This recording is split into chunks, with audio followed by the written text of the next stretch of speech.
Hey everyone, it's Jen from You So Much, and I'm here again today for my 30-day challenge, and I'm really excited to be here. And I have to admit, I wasn't planning on doing a vlog style video today. I had a Fanta review planned for today, but I had a really weird morning when I woke up, and I kind of realized throughout the day what was going on, and I thought it was worth sharing with all of you because it might be able to help you guys out there who are trying new things, attempting to push past resistance. So I woke up this morning kind of feeling a little low for no apparent reason. I couldn't figure out exactly what was going on. And I took my daughter to school, and after I dropped her off, I was listening to the radio. I don't even remember what I was listening to. I don't even think it was a song. Like, a lot of times a song will come on and I'm getting all emotional, but I don't even think there was a song on. I think I just literally started getting emotional for no reason and kind of started crying in my car. And that's not totally uncommon. You may have heard me talk about before how my car is kind of my little hiding place whenever I need to like just have a moment by myself. I'll sometimes just go sit in the car. It kind of reminds me of that Maroon 5 song where he's like, I know where you hide alone in your car. That's totally me. And I also dance in my car, and I don't really eat in my car though. I don't know about you all, but eating in my car is not my thing. I don't really enjoy it. I like to sit down over a glass of wine at a table with friends when I eat. Anyway, I'm going on a tangent.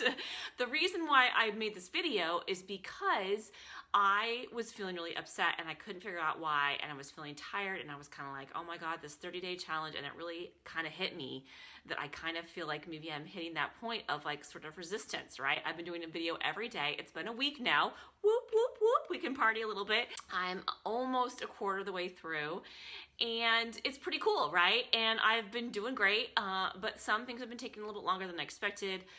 And I just sort of like was like thinking, oh my gosh, how am I gonna come up with another video that's gonna be interesting to people? And oh my gosh, it's taking some time, and you know, all those kind of self-doubt things, and kind of almost trying to talk myself out of it, out of keeping up this 30-day vlog challenge. I realized the reason why I was feeling sort of down and kind of like feeling, oh my gosh, I'm so tired, is because I sort of hit that point of resistance, that point that you hit when your mind is telling you, no, you can't go there anymore. You just gotta stop. So I think it's something that we all experience, right? We are doing something new and we hit up against something and our brain tells us we can't do it anymore. Whether it's me making 30 days of videos, or it's when you're lifting weights. You know, you're supposed to do that bicep curl like 12 times and you hit 10, you're like, can I do 2 more? This definitely happened to me when I was training for a half marathon. I remember like hitting like that almost last mile. It wasn't quite, it was like the 10th mile. So I wasn't quite yet, you know, in my last mile, but it was near the end and my body was like, oh my God, you can't go anymore. And I remember like my feet dragging and feeling really tired all of a sudden. I felt like I was hitting a wall and I had to really push through that in order to finish my half marathon. I know this definitely happens for us writers, whether it's a you know, a novel or a story or a blog post. We get to this point where we're like, oh my gosh, I just can't do it. You kind of like hit this point of resistance, and sometimes it actually hits you before you even start, not when you're almost done, like my half marathon. So this resistance is a thing that we're all experiencing all the time. And so I thought it would be cool to talk a little bit about some of the things that I do to help get over resistance, some of the things that help me make this video today for you all, because I know if you guys have taken on a project, you have felt this. And sometimes when we feel this resistance, I swear sometimes everything that can go wrong, right? You have certain things planned and you go out to film yourself shoe shopping, which was my case yesterday, and a couple things went wrong, right? You sit down to write your blog post and you realize your laptop shut down overnight and it didn't save all that stuff you wrote. I mean, things like that have happened to me before. And I think part of that is in our mind is like sort of almost creating these situations where we're not taking extra care of the projects that we're working on so that we can push through and we can finish. So I think the first thing is just to simply be aware of it. Like today, I was like, I think the reason why I was really a little bit more aware of it today than I had been in the past is because I was like, where is this coming from? I have no reason to kind of be upset, to be crying in my car, to be feeling this down and sort of like self-doubt going on. And then it kind of hit me like, oh, like I am sort of making progress on this 30-day challenge, and I'm hitting this point of resistance where my brain's trying to get me to stop doing it. Once you're aware, then you can start taking some action to help overcome that and push through.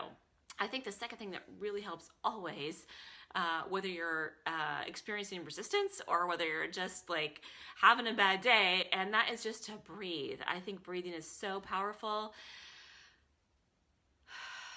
To just take in a deep breath and remember that your body needs oxygen. And I think sometimes when we get caught up in stuff and we're in the middle of doing all kinds of awesome things, or when we're just completely just stressed out and can't think straight, it can help in the middle of an argument.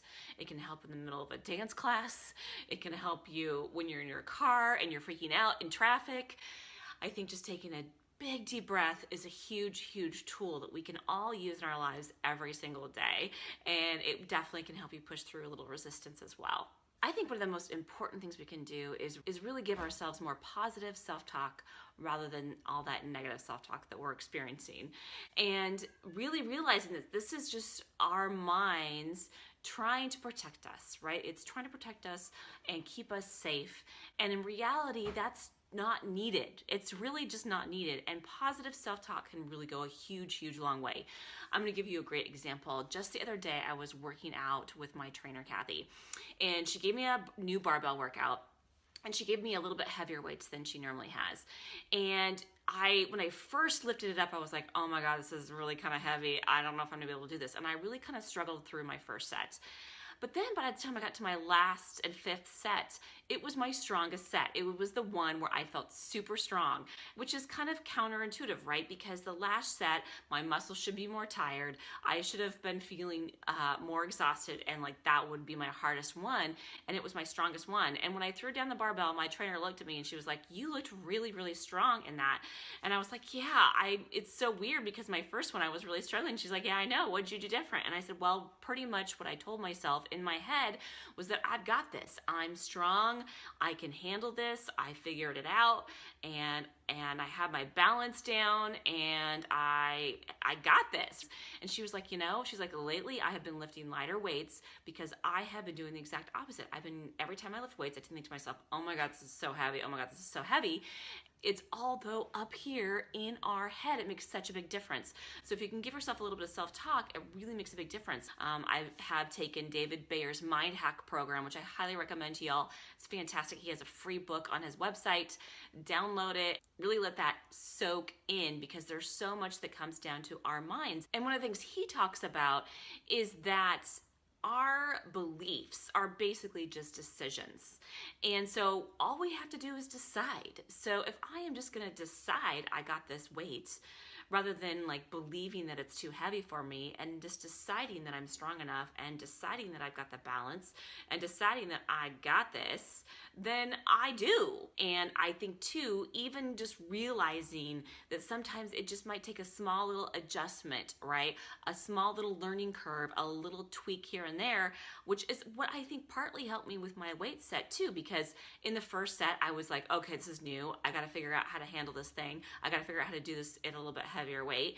And so all it took me was a little bit of adjusting and kind of figuring it out. But really, mostly it was all in my mind that I had to make the decision that I could do it and that I was strong enough to do it. The other thing that really helps me, and helped me, for example, with this video, was to just take a couple of small steps to prepare.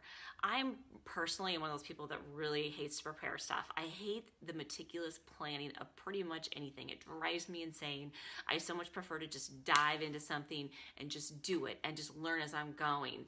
And it hasn't always served me well, because I also have noticed when I do take the time to plan stuff out that it really helps. So for example, if I'm writing, if I can take the time to make an outline, then all of a sudden all the words flow and it goes so much better. And what I've learned is I have learned how to prepare in a way that's spontaneous. So I don't actually meticulously outline something. I'll just loosely outline it, and then I can be spontaneous with the flow while still having some direction. So with this, for example, all I did was jot down a few ideas. Like, this was resistance. Where else have I experienced resistance? what are some things I've done to help overcome resistance? And I basically just made a few notes and then I turned on the camera. And so I think if you can just take a couple of small steps, whatever it might be, to help kind of plan or prepare. Sometimes it might just be like when you're lifting weights, you might just need to take a little bit of a break in between your sets, right? That sounds funny, but that's actually kind of preparing your body, and also prepares your mind as much as it prepares your body, which, as we already determined, mindsets most of it anyway, right? Another thing that I know a lot of other writers have done, and I use it a lot too, is to use ritual to help kind of signal to your brain it's time to do that thing that you want to do. So if you're a runner, maybe you stretch out a little bit. I think part of stretching is so great because it prepares your body, but it also prepares your mind because it kind of helps you get over that resistance. You're sort of signaling to your mind and your body that it's time to do the run. Same thing when you're writing. When you sit down to write, maybe you're sitting in the same place, at the same desk, at the same time, or you're using the same pen. One of the things I like to do when I'm writing is to just light a candle. It's time to start writing, and it tells my brain this is writing time. And then the last thing I would say is that you just kind of got to start, right? You just got to get started. I just turned on this camera and started filming with just a little bit of prep. And I was like, let's go for it. And if I wasn't feeling it after I'm done, then that's okay. Then maybe my mind wasn't lying to me that I wasn't ready, that I can't do this thing, right? But if I just get started and I can go ahead and finish this video, then obviously my mind was wrong, even though it was trying to protect me. The truth is I can make this video with a little bit of prep and talking to my favorite YouTube audience in the world. If you can just get started, the rest becomes so much easier, because that's the tough part. The tough part is literally just taking that first step. It's taking that first step of your run, or writing that first word of your book. So all I have to do is flip the camera on, and here we are. If you guys have any thoughts about what works for you to push past your resistance, I would love to know. I'm sure we would all love to know. Any tips, any tricks are always welcome. And as always, I love to know anything else you guys want to share with me. Leave in the comments below. And don't forget to write down your fantasies, because words make it real. Thanks, and we'll see you again tomorrow.